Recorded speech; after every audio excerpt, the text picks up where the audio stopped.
Bonsoir à toutes et tous. Merci d'être avec nous ce soir.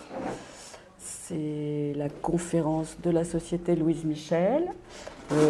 Avant de commencer quoi que ce soit, je fais une petite page de pub pour vous dire que la prochaine conférence est le 26 mars, mardi 26 mars, et que ce seront Laurent Mauduit et Denis Sieffert qui seront là pour nous parler de trotskisme, histoire secrète, de Lambert à Mélenchon. Voilà, un vaste programme à ne pas manquer. Aujourd'hui, notre invité, qu'on remercie d'être venu parce qu'il est descendu des Alpes pour nous, c'est Rodolphe Christin, qui est sociologue, qui a été accompagnateur de voyage, qui est travailleur social dans sa région et qui a beaucoup travaillé sur le tourisme. Il a commis un certain nombre de livres sur le tourisme, L'usure du monde, La vraie vie est ici, Manuel de l'antitourisme. Il en a fait d'autres. Notre sujet va tourner beaucoup autour de ce soir autour de ce livre, Critique de la déraison touristique, et qui est vraiment le cœur de ce livre, L'usure du monde. Et comme il est éclectique, il a écrit aussi sur un livre sur un voyageur sédentaire qui est Albert Cossery. Voilà, donc je ne vais pas monopoliser la parole. Je cite juste une petite phrase que j'ai pêchée dans ce livre, qui est le tourisme est mondophage, il tue ce qui le fait vivre, il détruit le monde qu'il déclare aimer. Donc je passe la parole à Rodolphe pour trois quarts d'heure, une demi-heure, trois quarts d'heure. Après, on échange avec lui et après, nous l'invitons à dîner. Et ceux qui sont ici ce soir sont les bienvenus pour dîner avec nous. Voilà, Rodolphe, c'est à toi. Merci à la Société Louise Michel de m'avoir invité ce soir pour vous parler d'un sujet qui à la fois fait consensus et qui à la fois fâche parfois, qui est celui du tourisme. Alors comment est-ce qu'on en vient à réfléchir de manière critique sur la question touristique? C'est que comme ça a été dit, moi j'ai grandi dans les Alpes et j'ai vu donc les Alpes au lieu du tourisme de montagne, et j'ai vu des lieux se transformer sous les aléas, l'augmentation de la fréquentation touristique. Et moi, ce qui m'a touché lorsque j'étais jeune, c'est que lorsque les lieux se transforment, sont mis en forme pour le tourisme, par le tourisme, l'expérience de ces lieux se transforme aussi. C'est-à-dire que d'une expérience spontanée et que je qualifie volontiers de poétique, on en vient à une expérience qui est beaucoup plus fonctionnelle, beaucoup plus cadrée, beaucoup plus organisée, beaucoup plus balisée. Et tout ça au nom, il faut quand même le dire, de l'expansion de la société de consommation. Donc moi, je me suis intéressé à ces questions-là.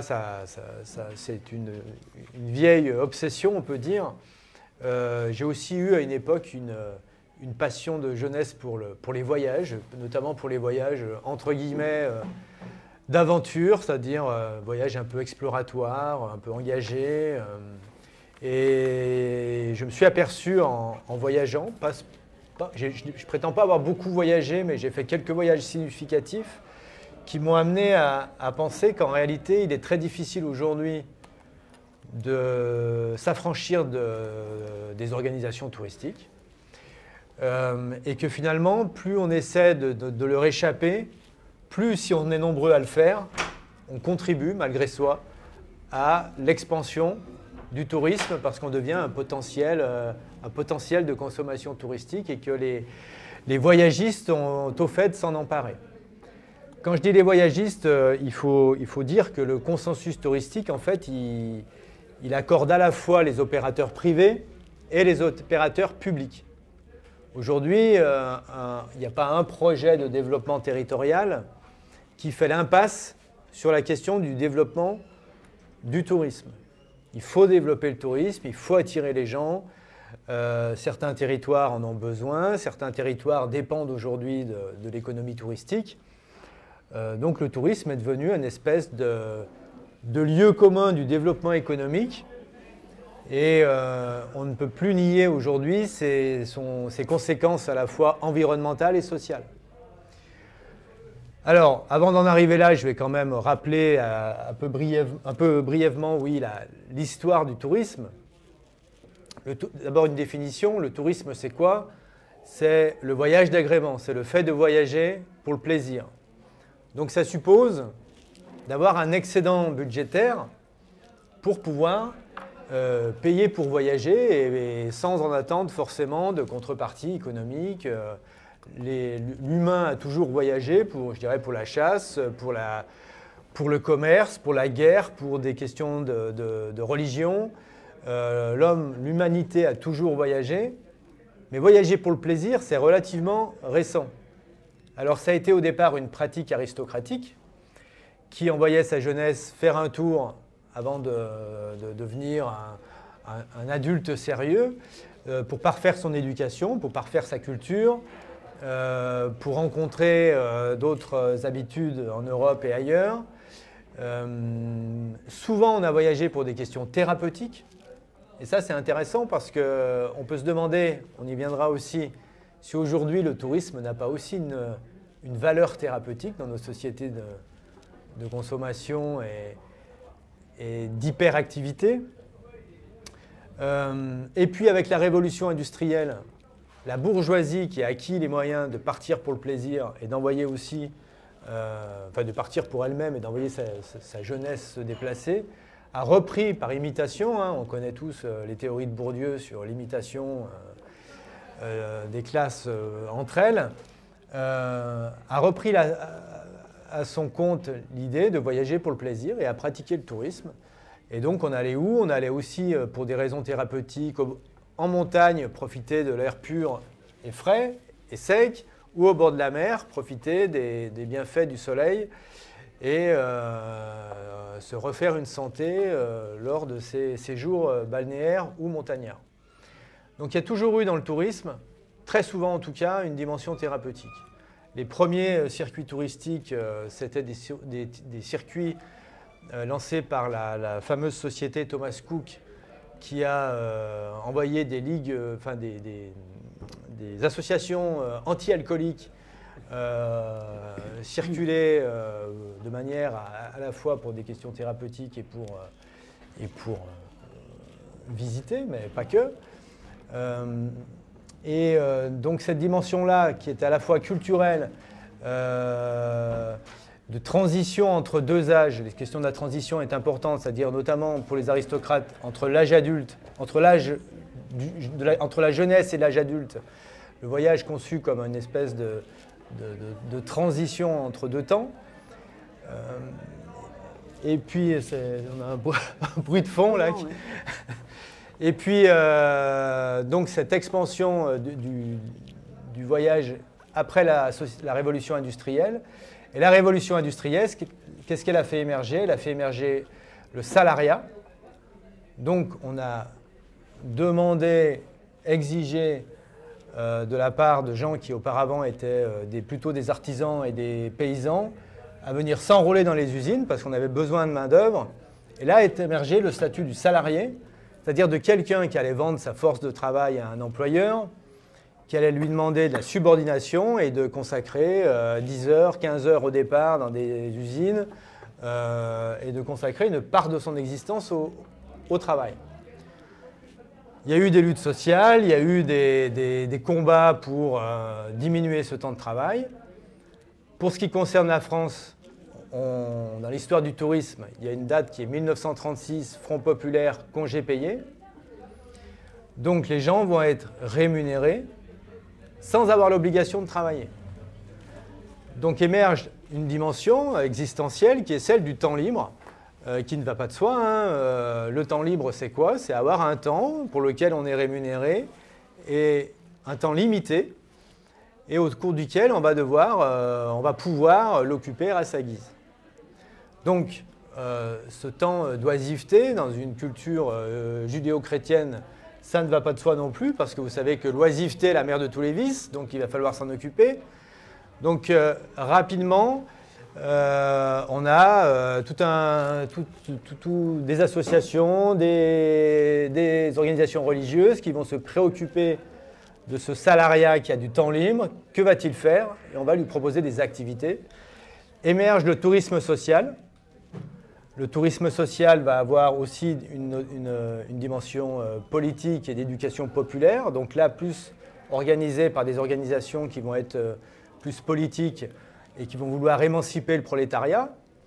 Donc le tourisme, je dirais, il a fait consensus, il a relié à la fois les milieux conservateurs qui voulaient occuper ce temps libre pour éviter que les bénéficiaires fassent n'importe quoi pendant ce temps-là, et à la fois les milieux plus progressistes et sociaux qui se sont dit ce temps libre, il va falloir l'occuper à des tâches politiques, d'éducation populaire, et le tourisme social va se nourrir de ça.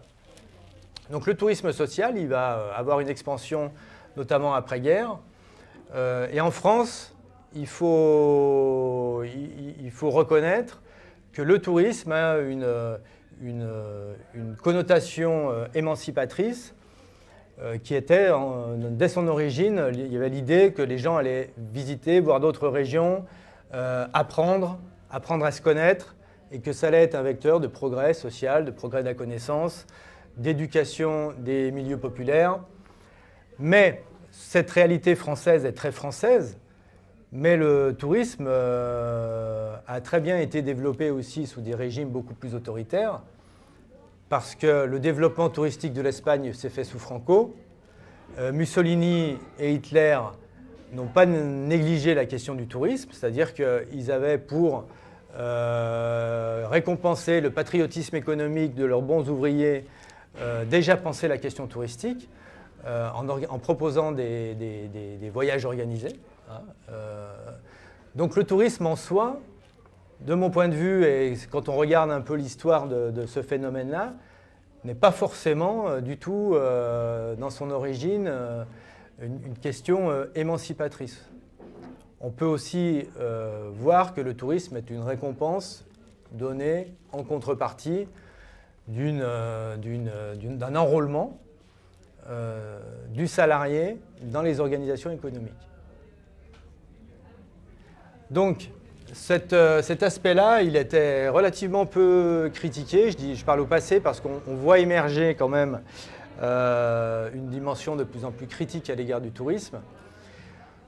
Mais il faut quand même reconnaître qu'avec l'expansion de la société de consommation, le tourisme social a très vite été absorbé par les organisations capitalistes qui, donc ce que j'appelle le capitalisme, une définition très simple, hein, c'est l'économie du profit pour le profit, et l'économie du développement et l'économie de croissance, c'est-à-dire l'idée de faire de l'argent avec un produit, un service, et le tourisme est devenu progressivement un service, j'ai envie de dire, comme les autres. Alors bien souvent, toujours, moi je rencontre régulièrement l'idée, lors de conférences, que s'il n'y avait pas le tourisme, le monde serait dans un état de délabrement bien plus avancé, parce que le tourisme aurait contribué à la paix entre les peuples, à la connaissance interculturelle. Et ça, c'est quelque chose, c'est un argument qu'on rencontre assez souvent. Or, d'un point de vue scientifique, on peut dire qu'il est fondé sur pas grand-chose. Et aujourd'hui, on se rend bien compte que, compte tenu de la situation géopolitique, on ne peut pas dire que le tourisme ait réglé tous les problèmes et contribué forcément à pacifier la planète. Mais en tout cas, le tourisme bénéficie d'une connotation très positive. Ça a été très dur. Alors moi, j'ai développé une critique du tourisme dès les années 2007. La première édition du manuel de l'antitourisme, c'était celle-ci. Je pense qu'elle date de 2007. Et honnêtement, quel que soit l'auditoire, aborder une critique du tourisme, c'était quasiment impossible. C'était forcément bien. C'était forcément bien parce que ça crée du développement économique. Donc pour les gens les plus libéraux économiquement, le tourisme, c'était un vecteur de croissance, c'était un vecteur de dynamisme économique. Et pour les gens, on va dire, plus à gauche, le tourisme, c'était la paix entre les peuples.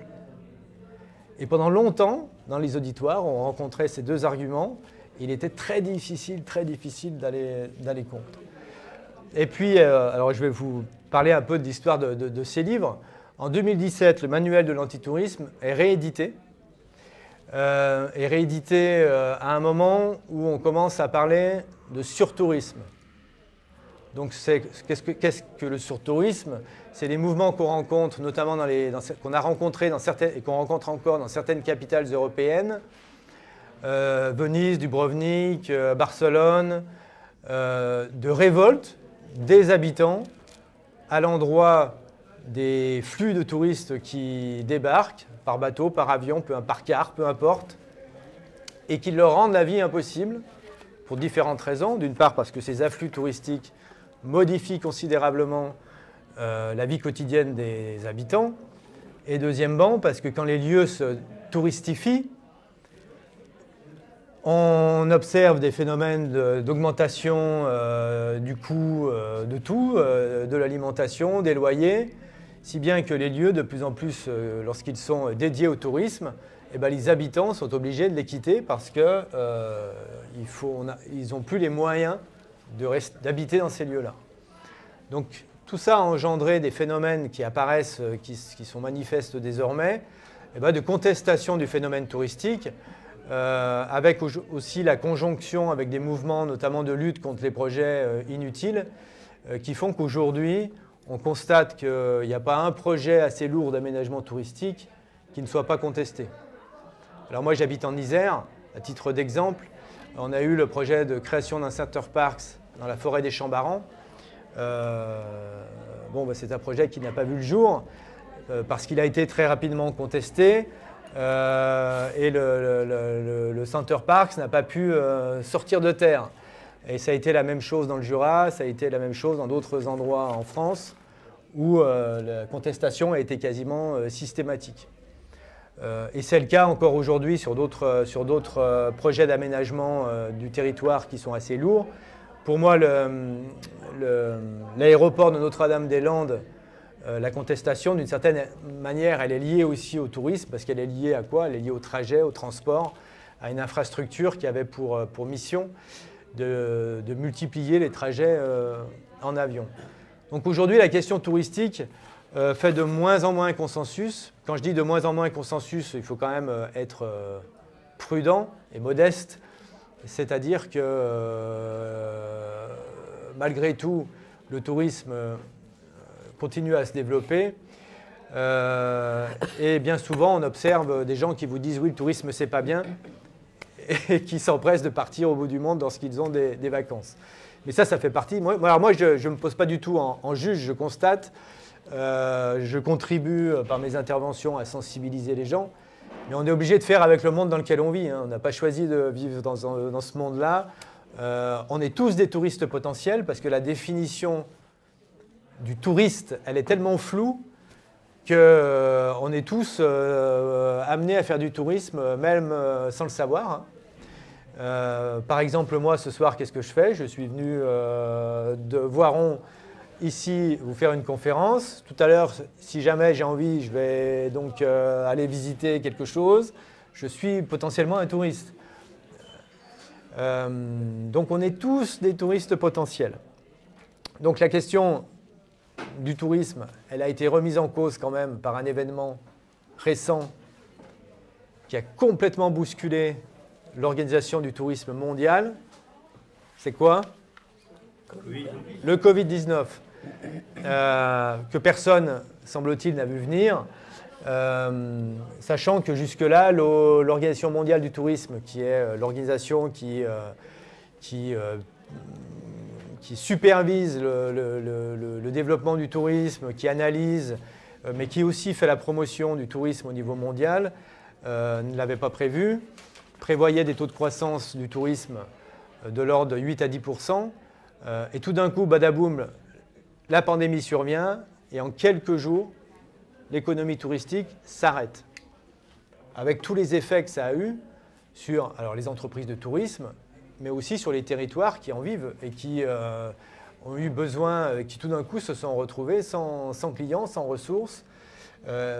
Tout ça a montré quand même l'extrême fragilité de l'économie touristique. C'est-à-dire que ça a été la première économie qui s'est effondrée, sachant que c'est une économie aussi qui agglomère différents secteurs d'activité. Alors l'hôtellerie-restauration, la vente de transport.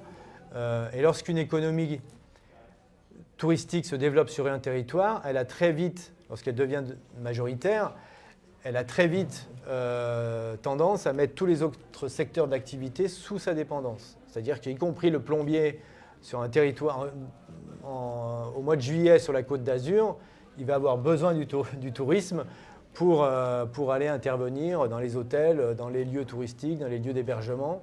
Donc finalement, le tourisme devient très vite, met très vite sous sa dépendance d'autres secteurs d'activité, ce qui fait partie du problème d'ailleurs.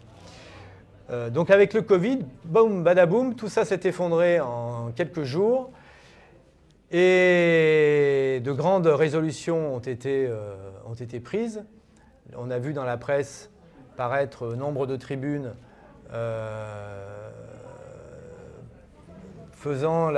déclarant que le tourisme de demain n'allait pas pouvoir continuer comme le tourisme d'avant. On a des sociologues assez connus qui ont parlé de l'an zéro du tourisme et que le tourisme, d'après le Covid, allait redémarrer sur des bases complètement différentes. On s'aperçoit aujourd'hui que ça n'a été absolument pas le cas. Les investissements dans le tourisme ont repris de plus belle. Aujourd'hui, les chiffres du tourisme post-pandémie ont dépassé les chiffres du tourisme avant pandémie, malgré l'inflation. Donc aujourd'hui, le tourisme est reparti de plus belle. Les carnets de commandes des avionneurs n'ont jamais été aussi remplis. Et les bateaux de croisière, les plus gigantesques, sont toujours construits. C'est-à-dire qu'il n'y a eu absolument aucune modération des ambitions du tourisme et que tout est reparti de plus belle. Or, on peut quand même se poser la question de savoir si le tourisme, compte tenu de son mode d'organisation, de sa dépendance au transport, notamment aérien, est encore compatible avec les enjeux liés à ce qu'on appelle la transition écologique, qui est aussi une transition de mon point de vue économique. Pour moi, le tourisme, par exemple, c'est incompatible avec nos ambitions en termes de transition écologique. Amener le plus de gens possible à se déplacer dans le plus d'endroits possible, parce que comme je le disais tout à l'heure, tous les territoires veulent devenir des territoires touristiques. Donc tous ont une politique de communication, de développement de l'attractivité qui consiste à faire venir le plus de gens possible. Aujourd'hui, la promotion de l'exotisme, elle est permanente. Hein. Vous allumez un écran, vous allumez votre ordinateur, les premières images qui s'affichent, ce sont des images de lieux exotiques, de lieux qui donnent envie. Vous cliquez en haut de votre écran à droite, vous avez le pédigré du lieu, sa position.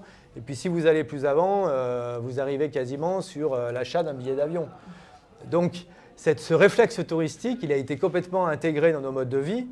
Et aujourd'hui, le désir touristique, il est généralisé. Quand on a les moyens, on part. Et quand on n'a pas les moyens, on rêve de partir. Le tourisme, c'est ça. C'est-à-dire que c'est devenu une norme de comportement. Et je pense que les voyageurs des années 60 qui considéraient le voyage, et là je parle de voyage, comme un acte d'émancipation, de sortie justement de la consommation, du capitalisme, d'un mode de vie un peu étriqué, bourgeois, pour aller vers une espèce de libération culturelle. Aujourd'hui, on n'en est plus là du tout. Hein. Les étudiants en école de commerce à présent, s'ils veulent enrichir leur CV, il est de bon ton de partir à l'étranger, d'avoir des séjours à l'étranger à son actif, voire même de faire des missions humanitaires ailleurs. Donc l'ailleurs est devenu une norme. C'est-à-dire que le voyage qui était de l'ordre de l'exception, de l'exceptionnel, donc quelque part de la rareté, ce qui est rare est précieux, ce qui est précieux est rare, est devenu un objet de consommation courante. Donc, moi, je me situe dans une démarche de critique sociale et de critique du capitalisme, parce que je considère que si on veut changer le monde, et je mets changer le monde entre guillemets, il faut à un moment donné critiquer le système qui l'exploite. Et aujourd'hui, le système majoritaire, c'est le capitalisme, qu'il soit chinois ou américain, n'empêche qu'on est sur des logiques de développement sans frein de l'activité économique. Et ben, je pense qu'on ne peut pas faire l'impasse sur la critique du tourisme. Alors, il existe une critique, la critique de l'industrie, la critique du monde industriel a été faite. Elle est assez facile à tenir parce que l'industrie qui fume, qui sent mauvais, qui envoie des nuages noirs dans l'atmosphère, elle n'est pas très esthétique. Donc, on la critique sans forcément de problème. Mais la critique du tourisme, c'est-à-dire d'une imagerie, d'une fantasmagorie de lieux attractifs, séduisants, où la nature est préservée et où donc on a envie d'aller, celle-là, elle est beaucoup plus difficile à tenir. Et lorsqu'on est français, première destination touristique mondiale, même si après il y a des débats sur est-ce que les gens viennent nous voir ou est-ce qu'ils ne font que nous traverser pour aller en Espagne, au Portugal ou je ne sais où, à la limite c'est un débat pas très prioritaire. C'est une opération kamikaze de critiquer le tourisme. Mais la question qu'on peut poser et qu'on me pose, c'est peut-on encore, par exemple, voyager? C'est-à-dire qu'il y a la question de la norme, où pendant longtemps, il fallait voyager pour être heureux. Aujourd'hui, avec la question, l'émergence et le développement de la question écologique, de plus en plus, on me demande d'intervenir sur peut-on encore voyager? Alors, on reste dans le rapport à la norme. Parce que si on répond oui, on reste dans le monde tel qu'il est. Si on répond non, eh ben on commence à se dire, ouais, mais alors, comment on amène les gens à ne pas voyager? Et après, vous avez des gens comme M. Jancovici qui vous dit, il faut limiter le nombre de voyages internationaux, notamment en avion, à 4, à 6, je ne sais plus, je crois que c'est 6 voyages dans une vie, parce qu'au-delà, c'est plus raisonnable et ça contribue trop au réchauffement climatique. Petite parenthèse, pour que le tourisme prenne l'ampleur qu'il a, il a fallu développer l'avion. Parce que l'avion permet de partir loin, rapidement, sans fatigue, psychologique ou physique. Et donc, on peut aller partout. Et on se rend bien compte que toute la logistique que suppose l'avion, c'est quoi? C'est un avion qui décolle et qui atterrit. Et c'est aussi tout un système de logistique qui rend cela possible, et tout ça est extrêmement lourd, environnementalement parlant. C'est quand même incroyable dans l'histoire de l'humanité, et y compris aussi dans l'histoire des cultures, hein, parce que si on va dans un pays du tiers-monde, on s'aperçoit que ce n'est pas si facile, mais d'imaginer qu'aujourd'hui, on puisse partir un vendredi soir de Paris, aller passer un week-end à Marrakech, et revenir lundi à 10 h, frais et dispo, pour entamer la semaine par une réunion au travail. C'est incroyable en fait, c'est incroyable toute la logistique qu'il faut pour pouvoir avoir ce degré de précision-là. Et c'est ce qui rend le voyage facile, et donc c'est ce qui rend le voyage duplicable à volonté, quoi, ou presque. C'est qu'aujourd'hui, il est très facile de voyager. Je dirais jusqu'au 19e siècle, on se posait la question avant de partir en voyage, y compris en France, parce que c'était une épreuve physique, c'était une épreuve psychologique, parce qu'on s'isolait de sa famille, on partait, on ne savait pas trop combien de temps ça allait durer. Donc ça demandait quand même un temps de préparation, de réflexion. On n'entreprenait pas un voyage à la légère. Aujourd'hui, on peut voyager comme ça, sur un coup de tête. Tiens, il y a une offre intéressante. Je pars à Barcelone, j'y reste le week-end, je reviens, pas de problème. C'est indolore, ça coûte pas très cher hein, quand même. On arrive à s'en sortir à moindre frais. On revient, on n'est pas fatigué, on est même parfois reposé et on repart de plus belle au travail. Une question aussi que moi j'ai envie de poser ce soir, c'est de quoi le tourisme est-il le symptôme? De quoi le tourisme est-il le symptôme? C'est-à-dire pourquoi est-ce que dans les sociétés occidentales, alors je dis les sociétés occidentales, donc il y a une question très pratique, c'est que ce sont les sociétés où les gens ont les moyens de partir, d'une part, en tout cas les gens les plus aisés. Aujourd'hui, c'est 80% des cadres qui partent en vacances contre 46% des non-cadres, je crois, de mémoire. Donc on a quand même une inégalité extrêmement forte de l'accès au départ en vacances. Ce n'est pas du tout une pratique démocratique, et j'emploie le terme de démocratie entre guillemets, comme on tend à nous le faire croire. Le tourisme est une activité très inégalitaire. Mais en tout cas, tout le monde, comme je le disais, a envie de partir en vacances. Et de quoi est-ce le symptôme? Alors là encore, je reviens à la période du Covid. C'est que quand le confinement a été déclaré, qu'ont fait les gens? Et ce sont ceux qui le pouvaient, se sont enfuis de leur lieu de vie. Et pour moi, ça c'est le symptôme de quelque chose, c'est-à-dire que l'idée de rester coincé chez soi, dans son quartier, dans son habitat, est insupportable pour quand même une part non négligeable de la population, quoi. Alors ceux qui ont pu, ils sont partis se mettre au vert à la campagne pour pouvoir bénéficier d'un peu d'espace et d'activités possibles, mais les autres sont restés coincés. Et je pense que politiquement, ça aurait pu prêter à des réflexions, à une réflexion politique, à une mise en question du pourquoi. Et peut-être même ça aurait pu inspirer des projets politiques un peu innovants autour de cette question-là, c'est-à-dire comment rendre nos lieux de vie un peu plus fréquentables, avec un peu plus de plaisir et de convivialité. Je pense qu'on avait là une opportunité qui manifestement n'a pas intéressé grand monde, puisque aujourd'hui on est reparti de plus belle, et ça n'a pas été saisi. Pourtant, moi, de mon point de vue, on a vraiment eu là quelque chose un point saillant de nos modes de vie, c'est-à-dire que rester chez soi est considéré comme quelque chose d'absolument insupportable. Et on parle souvent du tourisme comme une industrie de la consolation ou une industrie de la compensation, donc qui vient interroger aussi nos conditions de salariés.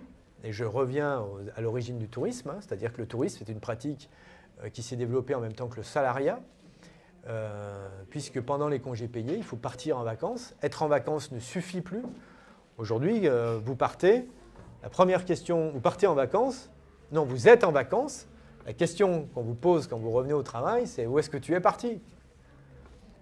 Et si vous dites que vous n'êtes pas parti, on vous considère comme un malheureux ou éventuellement comme un rabat-joie ou un ringard, quoi.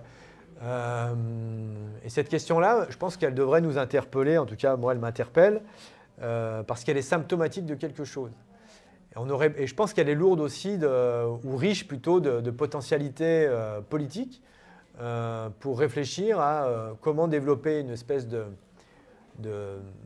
topophilie, c'est-à-dire d'amour des lieux y compris dans lesquels, de lieux de vie où on vit, des lieux de vie où on construit nos quotidiens.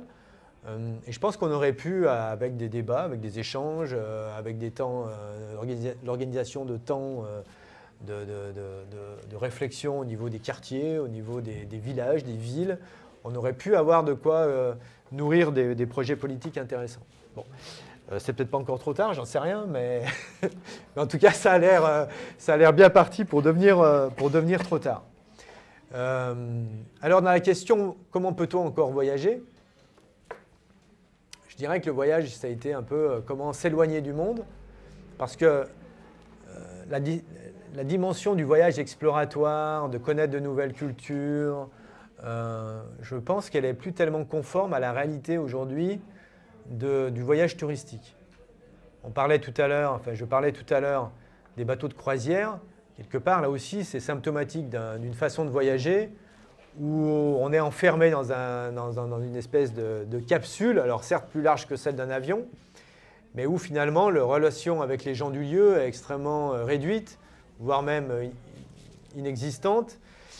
Et de plus en plus dans les lieux touristiques, on fréquente des opérateurs de tourisme, des gens qui sont là pour vous les héberger, pour vous nourrir, pour vous guider. Mais le rapport avec les gens du lieu devient extrêmement problématique. Et on disait tout à l'heure que les lieux touristiques devenaient finalement invivables pour les habitants. Donc les habitants vont à la périphérie parce que c'est là où c'est le moins cher, c'est là où c'est où les loyers et où la vie est la plus abordable. Donc quand un touriste débarque dans un lieu touristique, il va rencontrer des gens qui sont là pour des raisons touristiques.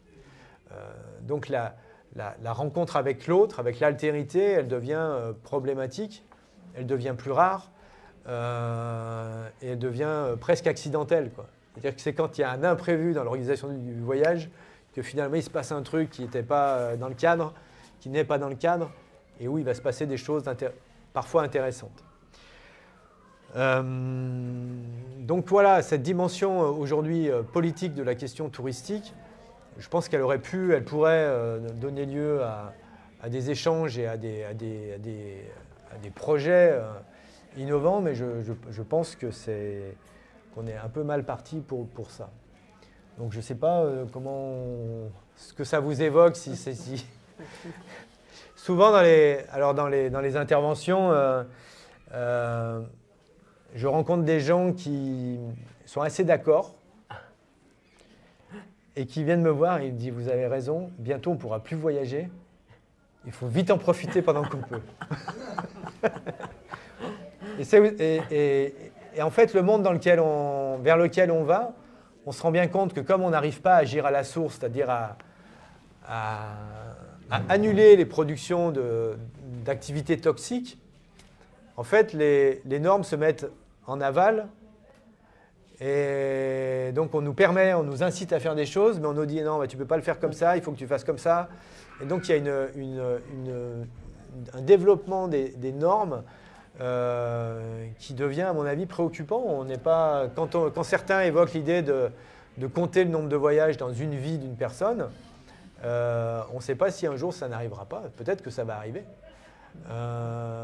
Alors peut-être que ça sera très difficile à mettre en œuvre, parce ça veut dire qu'il va falloir quand même tracer les achats, la vie, et avoir une comptabilité carbone individuelle. Mais sait-on si un jour on ne va pas y arriver? Alors, allez. Je ne sais pas si ça vous évoque des... Je veux bien parler. Je n'ai pas de questions spécifiques. Merci. Ouais. Attends, on va enregistrer, c'est ça? Oui, voilà. Merci. Je n'ai pas de questions comme ça qui me viennent, mais j'ai manqué le début, veuillez m'excuser. J'ai l'impression, vous l'avez peut-être dit d'ailleurs, que quand j'entends les gens parler de leur voyage, c'est aussi un marqueur de distinction sociale. Et même des gens qui n'ont pas beaucoup d'argent ont à cœur de voyager, parfois économisent. Voilà, je vous donne l'expérience que j'ai, parce qu'il faut pouvoir ensuite en parler, et ça permet de se hausser un peu du col socialement. Voilà. Enfin, donc, c'est quelque chose qui est quand même lié à l'idéologie capitaliste. Voilà, ça permet de dire, ben moi j'ai quand même encore les moyens de voyager, même si on s'est bien serré la ceinture pour aller à Dubaï ou ailleurs, hein, de toute façon. De plus, je pense qu'il y a des pays, il y a des angles morts pour certains pays qu'on ne visite pas. Je crois aussi que quand on va dans certains pays dits en voie de développement, comme on disait autrefois, maintenant on dit autrement, émergents, je crois aussi quand on arrive de pays occidentalisés, développés d'un point de vue technique, bah, là aussi ça nous permet de dire, oh, mais quand même, on n'en est pas là, ça nous donne un statut un peu supérieur, même sans qu'on le veuille. Mais voilà, ça permet de se donner une distinction sociale qu'on n'a peut-être pas en réalité. Et donc ça, c'est pervers, c'est même délétère. Et ça, c'est le capitalisme qui le veut. Et par rapport à ce que vous disiez sur le Covid, ben, je crois que c'est voulu, effectivement, puisque la norme des capitaines d'industrie, c'est le nomadisme. Les gens qui réussissent, on est des nomades, sous prétexte, soi-disant, d'ouverture psychologique, mais ça c'est effectivement faux, comme vous le dites aussi, c'est du pipeau, parce qu'on ne rencontre pas obligatoirement les gens. Et pour rencontrer les gens, c'est pas sur un voyage de 3 jours qu'on va le faire, il faut rester longtemps pour pouvoir connaître l'altérité, comme vous dites. Donc il y a ce côté touriste, c'est vrai que ça a quelque chose d'un peu, oui, je dirais un peu pervers, et qui en fait, sous prétexte d'ouverture, de tolérance, eh ben, conforte une certaine société capitaliste, une différence entre le Sud et le Nord, l'Occident et les pays du Sud. Voilà. Oui, moi je voudrais parler d'une période que vous avez évoquée, qui est des années 60. Parce que je crois qu'à ce moment-là, il y a eu pendant une grande modification du problème du tourisme, etc., avec l'arrivée notamment de la séparation des baby boomers, et que tout ça, vraiment, c'est une période qui est autour de 68, bien avant, les débuts des années 60, jusqu'aux années 70, où il y avait, alors, notamment, une remise en cause du tourisme, comme un tourisme réservé aux classes aisées, etc.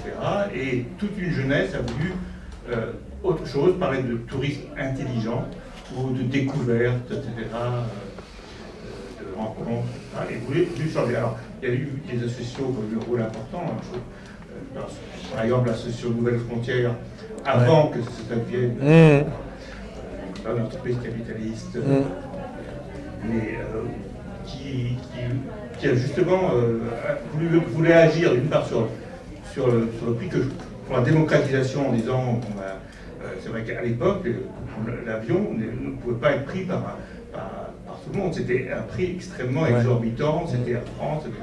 C'était le fait des charters à bas prix, etc. De voyager aussi pour tous les étudiants, c'était en même temps aussi d'ailleurs les voyages avec d'autres modes de voyage que l'avion, c'était aussi les routards, c'était plein de choses comme ça, mais ça a beaucoup marqué une génération. Et bon, en dehors de cet aspect de démocratisation, il y avait aussi l'aspect découverte, très important. Par exemple, moi, j'étais à cette époque-là dans l'association, on organisait des voyages dans les fermes autogérées en Algérie, des voyages dans des pays, enfin, dans des villages, là où on pouvait avoir des relations, des rencontres avec des gens. Alors, on va réussir, etc., mais il y a eu une volonté très massive, et c'était quand même lié à une génération, la jeunesse, etc. Donc, voilà. C'était aussi la période d'un tourisme qu'on peut dire social, c'est-à-dire avec une idée qu'il y avait quelque chose d'émancipatrice dans le fait d'émancipateur, dans le fait de partir, de rencontrer, que les classes populaires devaient pouvoir aussi découvrir le monde. Et ça, on peut difficilement le critiquer. D'abord parce que c'était une période un peu euphorique, les problématiques environnementales n'étaient pas aussi posées avec autant d'acuité qu'à présent. Mais ce mouvement-là qui a fonctionné, c'est-à-dire qu'il y avait de la demande, pour parler comme un homme d'affaires, a été absorbé par des autres organisations qui ont pris le relais de ces premières associations de tourisme social et qui, elles, sont entrées dans une logique, alors parfois avec des motifs de professionnalisation, de démarche de meilleure qualité, de meilleure sécurité, où il fallait que des professionnels s'en emparent et qu'on ne pouvait pas envoyer des gens comme ça dans le désert algérien avec autant de désinvolture, quoi. Et de quantité surtout. Et de quantité. Oui, parce qu'il y a aussi la gestion des flux et des flux de plus en plus massifs. Donc voilà, et ça a été une évolution aussi du capitalisme et de son développement qui a absorbé progressivement ces associations-là et en a fait aujourd'hui des entreprises comme les autres. D'ailleurs, quand on parle de voyage de masse, qui supposerait qu'il y a des voyages de masse et des voyages qui ne sont pas de masse, moi je parle souvent de massification en fait du tourisme. C'est-à-dire que chaque segment touristique, le tourisme balnéaire, le tourisme d'aventure, même l'écotourisme, en fait contribue à exploiter différents espaces, ce qui fait qu'en fait il y a du tourisme partout. Et qu'il n'y a plus aucun territoire qui échappe aux organisations touristiques. C'est-à-dire que chacun y va avec ses motifs différents, mais en fait, ces motifs différents permettent la conquête toujours de nouveaux territoires. Et en fait, on n'en sort pas, quoi. Et il n'y a pas de tourisme alternatif. C'est-à-dire que le tourisme est du tourisme, qu'il soit teinté de bonnes intentions ou pas. Il a des impacts de transformation des sociétés locales et quand même de bénéficions de ces sociétés-là l'économie de marché, quoi. Et on n'y échappe pas, quoi. On n'y échappe pas. Oui, moi, Oui. J'ai deux questions et plusieurs témoignages en tant que j'ai vécu. Et chaque été, quand on entend dans l'actualité que pour une journée, les associations caritatives d'ordre secours populaire amènent des gosses à la mer pour une journée. À chaque fois, je suis très surpris, étonnant et étonné pour moi. Deuxième question, c'était le rôle de la carte postale dans cette industrielle, dans cette. J'ai ces deux questions, mais j'ai aussi un témoignage à vous faire personnel. Alors la question de la carte postale. Aujourd'hui, je trouve que c'est plutôt sympathique la carte postale parce que alors c'était souvent un cliché de lieu dans lequel on était, mais qui mettait plusieurs jours, parfois qui se perdait, parfois qui entretenait le lien entre celui qui était parti et son milieu d'origine, de départ, quoi. Mais aujourd'hui, la carte postale, elle a été remplacée par quelque chose, par les réseaux sociaux, par l'instantanéité des publications, d'images via les réseaux sociaux qui font que ça crée des engouements instantanés vers certaines destinations. C'est-à-dire qu'on est tous devenus des influenceurs dès lors qu'on publie une photo de vacances sur un réseau social, quoi. Et le tourisme se nourrit très bien de ça. C'est-à-dire que l'économie touristique, elle vit de nos pratiques d'influenceurs malgré nous, quoi. J'ai pensé en fait à l'acte de tourisme comme l'acte de frimer. En fait, on frime sans cesse, c'est ça, d'aller ça rejoint la réflexion de Madame qui parlait de la logique de distinction où finalement les classes les moins aisées imitent les classes les plus riches et partent en vacances et veulent partir en vacances parce qu'on ne peut pas ne pas partir en vacances, quoi. C'est un signe de réussite, c'est un signe de faire partie du courant principal, hein, du mainstream. Il faut partir en vacances, quoi. Aujourd'hui, c'est la norme. Et c'est c'est une imitation de plus riche que soi et on veut faire pareil. Et ces gosses qui vont juste une journée à la mer, l'avenir de cette génération, enfin, qu'est-ce qui produit ça? Il y a un homme politique qui a dit il faut financer des voyages à la montagne parce que ce sont ces jeunes qui seront les touristes de demain, donc les clients de demain de l'industrie touristique. Donc ça, c'est une forme de cynisme économique, mais qui peut se teinter parfois d'un aspect social, parce qu'effectivement, il y a des jeunes qui vivent dans des quartiers qui ne sont pas très agréables à fréquenter et qui ont besoin, envie, à qui en tout cas on suscite l'envie de partir. Alors moi, j'aimerais bien qu'on réfléchisse sur ces quartiers-là, moi, plutôt.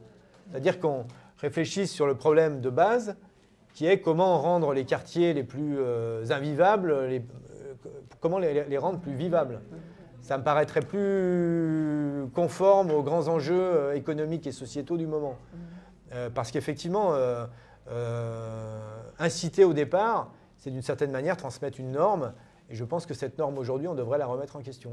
Dans ton livre, il y a un chapitre qui s'appelle « Tourisme ou révolution ». Le micro, en fait, la même question, c'est un aspect géopolitique. C'est qu'en fait, les Occidentaux qui vont voyager dans des pays clairement du Sud, moi j'ai vécu ça personnellement, et je pense que c'est aussi une catastrophe. C'est-à-dire, en fait, ces gens qui vont donc avec leur mode de vie, avec le confort qu'ils exigent, et tout ça. D'ailleurs, la question que je voudrais venir ici, c'était justement cette occidentalisation donc, de cette partie du monde par le tourisme. Il paraît vraiment catastrophique. Et d'ailleurs, il y a un rapport avec l'immigration, avec ça. À mon avis, il y a aussi quelque chose qui sollicite toute une jeunesse de débarquer en Europe. Enfin, c'est quelque chose de très malsain, je pense. Voilà. La difficulté, c'est que lorsqu'un territoire du Sud se convertit à l'économie touristique, et le jour où ça s'arrête, ça devient une catastrophe globale, quoi, générale. En fait, la question, c'est de dire qu'une économie qui dépend de flux dont l'origine est extérieure au territoire d'accueil, c'est une économie par définition très fragile, quoi. Donc quand tout va bien dans un monde pacifié où la géopolitique est stable, où les pandémies n'existent pas, tant que ça marche, ça marche. Encore qu'aujourd'hui, avec les questions liées au changement climatique, on se rend bien compte quand vous voyez beaucoup de gens dans des pays marqués par la sécheresse, ça va devenir problématique de plus en plus fortement. C'est-à-dire que lorsqu'il n'y a pas d'eau pour 10 000 personnes, en envoyer 500 000 sur une période de une courte durée, ça va devenir insupportable. Donc on peut imaginer que ces enjeux et ces frictions et cette conflictualité liée au tourisme va augmenter dans les années à venir. Ouais. Le programme. Je travaille encore. Alors je suis en désaccord avec votre concept, Ouais. Complètement. Je crois que je vous reconnais. Pardon? Je crois que je vous reconnais. Oui, moi je travaille dans le tourisme. Ouais. Je suis auteur de guide de voyage. Voilà. Voilà. Le guide du routard, c'est ça? Absolument. Ouais. Donc, je suis le rédacteur en chef. Voilà. Je suis en désaccord avec votre méthode qui consiste à critiquer globalement le tourisme comme étant une catastrophe et faisant peu de cas du désir. C'est-à-dire que le désir de découvrir l'autre, vous parliez d'altérité, il a toujours existé depuis Pausanias, 2 siècles avant Jésus-Christ, qui a écrit un bouquin magnifique sur la découverte du Péloponnèse, en passant par un certain nombre de récits de voyage qui ont nourri notre imaginaire quand on était adolescent. Il y a toujours eu un désir de voyage, d'aller le voir ailleurs, comme vous le disiez, de reconnaître des cultures, et puis mon Dieu, voir les plus beaux musées du monde, les plus belles architectures, et ça c'est totalement légitime. Et dans votre discours n'apparaît jamais le plaisir. C'est quand même assez négatif. Bon. Ensuite, il y a une phrase qui m'a stupéfaite, c'est quand vous dites on va envoyer les enfants à la montagne et ça va leur donner le goût d'aller ailleurs. Bah, C'est pas moi qui l'ai dit ça, c'est M. Vauquier. Oui, mais c'est absurde.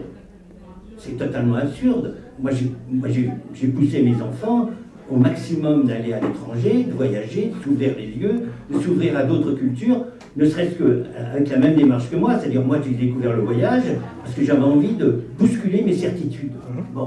Et c'est confronté à d'autres cultures qu'un certain nombre de sauts de merde que j'avais dans la tête ont disparu, ou en partie. Bon, parce qu'on ne quitte jamais les acquis de son éducation, etc., surtout dans le cadre du capitalisme. Donc il faudrait quand même faire la part entre le désir de voyage et le surtourisme ou le tourisme de masse. Effectivement, je suis d'accord avec vous sur toutes les critiques que vous avez faites sur le tourisme de masse. Mais ça, c'est le fait que c'est le capitalisme, bon, comme il a été dénoncé par des gens dans l'audience, qui pervertit la notion même du tourisme, qui la détourne de son sens. Bon, ensuite, je ne voudrais pas trop monopoliser la parole, mais il y a des centaines de milliers de jeunes de 7 à 97 ans qui savent voyager, qui savent respecter les cultures des autres et qui ne s'imposent pas, qui écoutent, qui savent écouter, qui savent observer les autres cultures, savoir en tirer profit, etc. Et ensuite, vous faites des pays du Sud qui reçoivent les touristes comme des pays, pas débiles, mais sans réaction et sans système de défense. Moi, j'ai la chance d'avoir pu voyager longtemps, ça fait 40 ans que je voyage, enfin, professionnellement, et loin, je connais un certain nombre de cultures qui savent se défendre, c'est-à-dire qu'ils savent contrôler les gens qui arrivent. Pas de façon coercitive, mais de façon intelligente. Je vais prendre juste un exemple pour l'audience. Les Indiens Taquilés. Alors les Taquilés, c'est une île, à peu près à 3 heures de bateau de Puno, qui est un des ports principaux sur le lac Titicaca. Ils ont trouvé le système. Moi, j'y étais au moment où l'événement s'est passé. Ils faisaient payer $1 la nuit le logement aux gens qui venaient les voir. Alors c'est une île merveilleuse, genre petite Irlande, avec des murets de pierre, des moutons, caractéristiques, les hommes tricotent, c'est les hommes qui tricotent, et ils ont un folklore, des traditions merveilleuses, et un jour il y a quelqu'un de Holiday Inn la chaîne américaine qui est venue en disant « Mais c'est ridicule, vous faites payer $1 les gens. En plus, c'est par famille. C'est-à-dire que le contrôle se fait, on distribue le nombre de touristes, c'est 10 par jour, hein, ou 15. On les distribue dans les familles à tour de rôle, comme ça tout le monde profite. Bon. Et il y a le type d'Holiday Inn qui est arrivé, qui s'est moqué d'eux. Il a dit, moi, on investit $1 million, vous allez avoir un hôtel, vous allez gagner de l'argent, vous allez développer votre tourisme. Ils l'ont pris par le callback, ils l'ont remis sur le bateau en disant, certes, on va gagner pas beaucoup d'argent, mais on va respecter notre mode de vie, il ne sera pas atteint par vous, et on va contrôler nous-mêmes le tourisme. Autre exemple, en Casamance, il y a le Club Med, le Cap Skiring, effectivement. Bon. Il y a aussi les campements intégrés, c'est-à-dire il y a une vingtaine de campements qui ont été créés, ou bien dans des cases à impluvium traditionnelles qui ont été restaurées, ou alors dans des cases en banco, en argile, en adobe, ça dépend, en pisé, ça dépend des pays, c'est le même mot, c'est la même matière. Bon, respectant la nature, respectant l'environnement, confort très simple.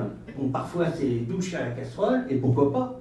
En Indonésie, sans arrêt, dans les années 80, je me douchais à la casserole et je suis encore vivant. Bien. Donc ces gens-là contrôlent le tourisme et tous les revenus reviennent au village.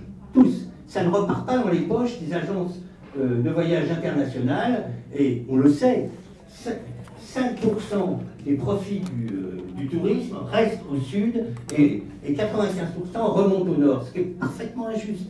C'est pas ça qui remet en cause la notion même de tourisme. Voilà. Pour moi, si, parce que ça veut dire quand même que la majorité des flux touristiques bénéficient au pays du Nord. On va le laisser répondre. On va le laisser répondre. Non, mais oui, terminé. Donc, il n'y a pas lieu d'attaquer, de dénoncer le tourisme en tant que tel. Il faut dénoncer les formes du tourisme que le capitalisme établit avec les atteintes à l'environnement, la bétonisation, et tout. Je vous donne un autre exemple proprement scandaleux. L'information était dans Le Monde il y a 2 jours. Des dizaines de milliers de Maasai risquent d'être chassés du Serengeti et du Ngorongoro, qui sont les 2 plus grands parcs nationaux de Tanzanie, parce qu'on veut faire des lodges de luxe pour les chasseurs saoudiens du Qatar, etc. Ça, c'est proprement scandaleux. Mais là, on n'est plus dans le tourisme. Là, on est dans une industrie qui s'appuie sur la notion même de voyage. Donc, je vous encourage à ne pas écouter ces propos pessimistes et de partir vous-même, de choisir vous-même votre mode de voyage. Je signale quand même qu'avant l'avion, il y avait le train. Il y avait le train. Alors on pouvait aussi accuser le train d'être un instrument de pénétration du tourisme dans les pays ou dans des provinces un peu lointaines et qui ne demandaient pas mieux que d'être... Moi, je vous encourage à lire le livre parce que c'est ça qu'il dit, justement. Il dit la même chose que vous. Oui, je le connais. Il dit la même chose que vous. Merci de votre attention. Voilà. J'ai pas besoin de ça, moi. Non, pas besoin. Oui, mais en fait, vous n'êtes pas d'accord avec moi, mais les propos que vous avez exprimés, moi j'ai l'impression qu'ils me donnent raison. C'est-à-dire C'est-à-dire que vous êtes en train de nous dire que le tourisme est devenu globalement une industrie comme les autres qui qui apporte beaucoup de problèmes aux sociétés locales, sauf dans quelques cas que vous nous avez cités. Mais qui sont des cas qui ne sont absolument pas représentatifs de l'ensemble des problématiques touristiques. En tout cas, ceux de mes lecteurs. Je ne suis pas sûr que tous les lecteurs du Guide du Routard soient des touristes exemplaires. Oh, il y a quelques stories. J'en suis pas sûr du tout. Et je pense que les routards sont les... Non, mais les routards sont les premiers de cordée, pour utiliser une expression qui n'est pas la mienne, de l'industrie touristique. C'est-à-dire que ce sont les explorateurs de nouvelles destinations. Ce sont ceux qui vont, avec leur esprit d'aventure, leur envie de voyager, de découverte, dans un monde comme le nôtre, où l'industrie s'approprie tout, les routards sont les premiers de cordée de l'industrie touristique. Eh ben, moi, je pense que si. Moi, je pense que si. Indépendamment des pressions touristiques que vous recevez. Mais voyager hors saison, c'est redécouvrir le temps. Ah oui, parlons-en de ça, tiens. Quelqu'un parlait du temps long, effectivement. Ça, je suis d'accord. Voilà. Mais si tout le monde partait 6 mois en voyage ou 3 mois en voyage, on partirait beaucoup moins souvent. Mais là, je suis d'accord. Sauf que ce n'est pas du tout la tendance actuelle. La tendance actuelle, c'est de voyager le plus souvent possible pour des durées courtes et si possible assez loin pour être vraiment dépaysé, quoi. C'est ça la tendance actuelle. Et quand vous disiez que 95% des flux financiers des voyages dans les pays du Sud repartent dans les pays du Nord et il y a seulement 5% qui bénéficient à l'économie locale, ça c'est un scandale par exemple. Donc là-dessus on est d'accord. Mais la masse des flux, c'est quand même 95% qui repart. Parce que les gens veulent boire du Coca-Cola, veulent se doucher et veulent aller veulent retrouver des standards de qualité qui sont ceux de leur pays d'origine. Si, je pense avoir bien entendu. Oui, mais pour recevoir les gens, les réceptifs. Bien sûr, mais je suis d'accord. Mais on est aujourd'hui dans ce monde-là. C'est pas le voyageur qui est responsable de la crise. Et le voyage de Nicolas Bouvier n'a rien à voir. Le monde dans lequel voyageait Nicolas Bouvier n'a rien à voir avec le monde d'aujourd'hui. Et je pense que Alexandra David-Néel serait extrêmement surprise et choquée de voir certaines destinations dans lesquelles elle est allée, ce que c'est devenu aujourd'hui. Si vous avez lu Tragédie à l'Everest de Krakauer, on s'aperçoit que le surtourisme est aussi au sommet de l'Everest et que ça crée des tragédies en termes de sécurité absolument incroyables. Et de pollution. Et de pollution. Parce que ceux qui ont payé très cher pour aller au sommet de l'Everest font courir des risques absolument incroyables à leurs collègues, aux guides qui sont sous pression parce qu'il y a des enjeux économiques qui sont très forts. Et aujourd'hui, c'est ça, malheureusement, le tourisme. Le tourisme, on ne peut pas faire l'impasse là-dessus. Alors moi, je ne dis pas qu'il faut arrêter de voyager. Mais par contre, voyager aussi souvent, est-ce que c'est encore du voyage? Voyager dans des lieux où finalement, on rencontre des gens qui nous ressemblent, parce qu'ils viennent des mêmes endroits, parce qu'ils ont les mêmes moyens que nous. Ils pas les mêmes pays. Ah bah, je sais pas. Voilà. Mais moi, par contre... Tout le monde ne va pas du revenu. Mais moi, faut y aller en saison. Mais moi, j'ai discuté avec des chefs d'entreprise qui avaient créé des agences de voyage, par exemple de tourisme saharien dans les années 70, qui aujourd'hui se rendent bien compte que ce que c'est devenu, ça leur a complètement échappé et qu'ils n'avaient jamais eu l'idée, quand ils ont créé leur société, que ça allait devenir ça, quoi. C'est-à-dire que... Plus personne ne va dans le Sahara. Oui, aujourd'hui, non. Mais avant que ça devienne comme ça, certains lieux touristiques sahariens... Je pense à Paris-Dakar. Oui, bah, par exemple. Dakar, c'était assez louable comme projet. Pas du tout. Ah bah non. On l'a condamné dès le départ. Très bien. Mais c'est une horreur, le Paris-Dakar. Et j'ai milité avec Théodore Monod dans le Paris-Padak. Pas Dakar. Non. Mais le tourisme, pour moi, tous les tourismes contribuent à la massification du tourisme. Parce que envoyer des gens dans le village... des peuples qui nous reçoivent. Ouais, sauf que la dissymétrie économique est telle que bien souvent, ils n'ont pas de choix. Et moi, j'avais discuté avec un collègue géographe qui me disait, quand les gens accueillent le touriste dans leur cuisine, c'est qu'ils n'ont plus aucun choix. Parce que s'ils le voulaient, parce qu'avoir... Non, c'est considéré... Non, c'est pas méprisant, c'est qu'il y a une dissymétrie économique entre l'occidental qui a les moyens de voyager et celui qui n'a plus que le tourisme pour vivre, qui est extrêmement forte. Et on va faire tourner la parole pour faire évoluer le sujet. Laurence. Moi, j'étais un petit peu étonnée parce que vous avez parlé des étudiants qui partent à l'étranger en stage, etc. Et vous avez parlé aussi des missions humanitaires. Pour moi, ce n'est pas du tourisme. Hein. J'appartiens à une association qui s'appelle Gynécologie sans frontières. Je fais des missions humanitaires. Je constate par contre que quand mes patientes m'interrogent en me disant « Alors, quelle est votre prochaine mission ?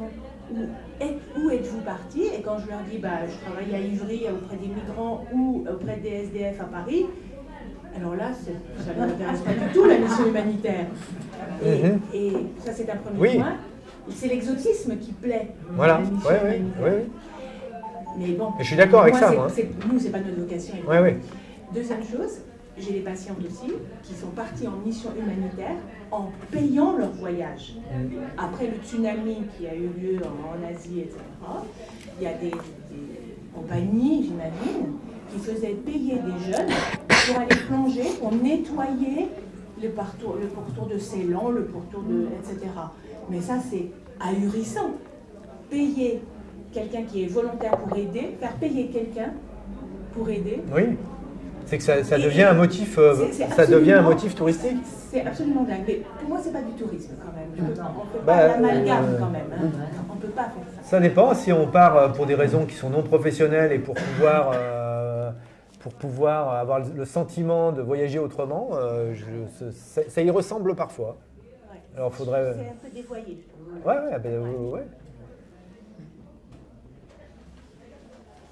J'ai coupé la chicane. Je voulais juste faire une remarque un peu plus générale. J'ai entendu à peu près par tout le monde parler d'anticapitalisme. Donc, le mode de production capitaliste, jusqu'à preuve du contraire, c'est un mode de production et de consommation. Et même si vous êtes un consommateur très malin, je n'ai pas besoin de préciser comment, vous êtes dans le capitalisme. Exactement. Et vous travaillez aussi pour lui. Je ne veux rien dire de plus. Je suis d'accord. Je suis complètement d'accord avec vous. C'est impossible d'y échapper. Y compris quand on habite chez une population de Nouvelle-Guinée. Aujourd'hui, on ne peut plus y échapper. Et aussi parce qu'il y a des routards qui viennent jusqu'à nous. Moi, la question géopolitique et Nord-Sud, rapport Nord-Sud qui m'intéresse. Et ce phénomène de tourisme sexuel, alors à quoi ça tient? C'est comment? Il y a un chapitre dans le livre sur ce sujet. C'est que la consommation se nourrit de tout. Se nourrit de tout, et y compris de l'exotisme de l'autre, qui devient un motif de déplacement. C'est pas ma spécialité, hein, mais... Il faut le dénoncer. Oui. On est tous d'accord. Et puis dans la question, dans l'expérience touristique, il y a aussi une expérience on est hors du contrôle social, c'est-à-dire donc on se permet des choses en vacances, et ça tient aussi à l'hédonisme associé au tourisme, qui fait qu'on peut être tenté par des occasions qu'on ne se permettrait pas à la maison. Oui, dans le tourisme, on se double en fait. Il y a un double vie, c'est ça.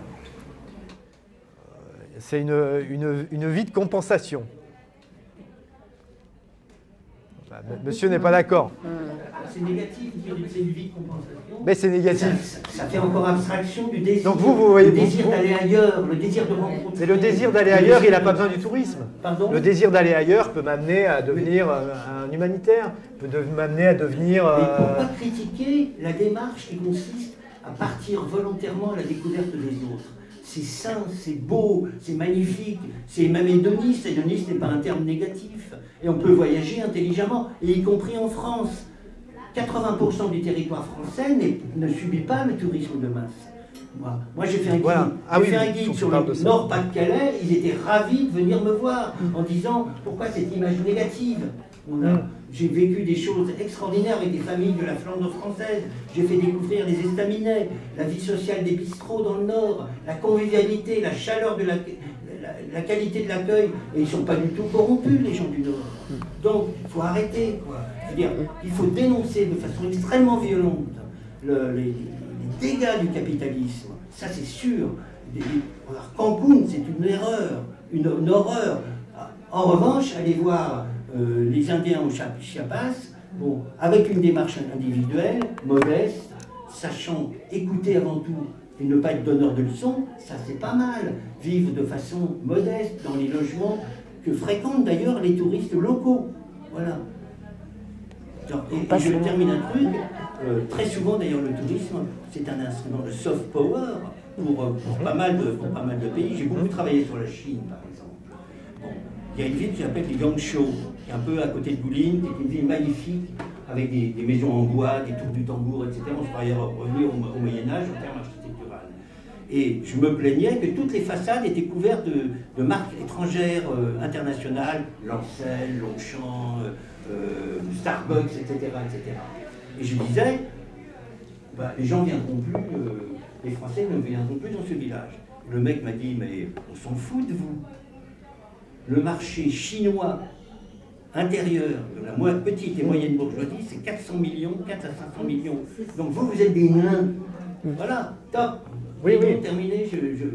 Donc c'est pas. Mais c'est vrai en France. C'est pas les étrangers qui massacrent et qui provoquent le tourisme de masse. Il y a aussi le tourisme domestique. Oui, tout à fait. Mais ça, c'est vrai aussi. Les statistiques du tourisme, bien souvent, comptent les gens qui franchissent une frontière et ne comptent pas les touristes internes. C'est-à-dire que quand vous êtes français et que vous voyagez en France, pas forcément comptabilisé. Si, vous êtes touriste, mais vous échappez à certaines statistiques.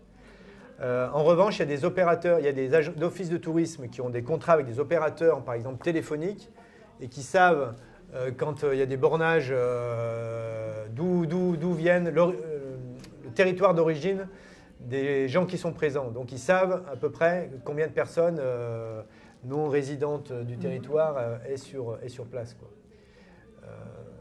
Mais oui, la question de la répartition des flux dans l'espace et dans le temps, c'est une question très actuelle et qui aujourd'hui est en train d'être récupérée complètement par les professionnels du tourisme. C'est-à-dire qu'on nous dit qu'il y a trop de gens qui vont aux mêmes endroits. Donc il faut les envoyer ailleurs. Donc la surfréquentation touristique ne serait qu'une question de management et de gestion des flux. C'est-à-dire qu'il faut communiquer sur des destinations secondaires, pas assez valorisées, des arrière-pays, pour y envoyer les gens. Premier point. Deuxièmement, au lieu de concentrer la fréquentation sur une plage horaire déterminée, il faut ouvrir les plages horaires. C'est-à-dire, certains musées seront visités le jour et la nuit aussi, de manière à déconcentrer les flux. Donc le résumé, c'est comment lutter contre trop de tourisme. Eh ben, c'est par faire encore plus de tourisme. C'est-à-dire qu'il faut créer de nouveaux lieux, parce que parfois ça passe par la création de nouveaux lieux ex nihilo qui deviennent des lieux attractifs, des lieux que les territoires vont pouvoir mettre en avant, ou c'est communiquer sur des lieux qu'on estime pas assez mis en valeur. Alors ça aussi, ça marche pour les touristes qui viennent, qui reviennent, mais pour les primo-visiteurs, aller à Paris sans voir la Tour Eiffel, je ne suis pas sûr que ça marche. Non, mais en fait, cette question de dire c'est qu'une question de répartition des flux, ça a une portée très relative. Mais aujourd'hui, c'est un débat important dans le monde du tourisme qui essaie de nous dire non, mais il n'y a pas de problème en fait avec le nombre de visiteurs, c'est qu'un problème de mauvaise répartition. C'est qu'un problème de mauvaise répartition, donc il faut piloter ça autrement. Et notamment en créant de nouveaux lieux touristiques ou en ouvrant les plages horaires de visite de certains lieux. Mais ce sont toujours des touristes, pas des voyageurs. Ah, exactement. Non, mais là, oui, on est dans un cadre tout à fait touristique. En fait, ça ressemble au capitalisme d'accumulation. Il faut ouvrir de nouveaux marchés. Exactement. Polluer ensuite par les visiteurs. Et il y a un marché qu'on voit émerger, là, c'est le marché du tourisme spatial.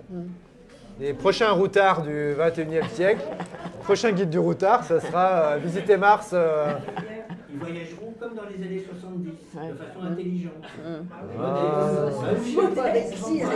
ne fréquente pas les mêmes gens. Et pas cher et écologique. Voilà. On va peut-être arrêter là. Merci beaucoup. Merci. À vous.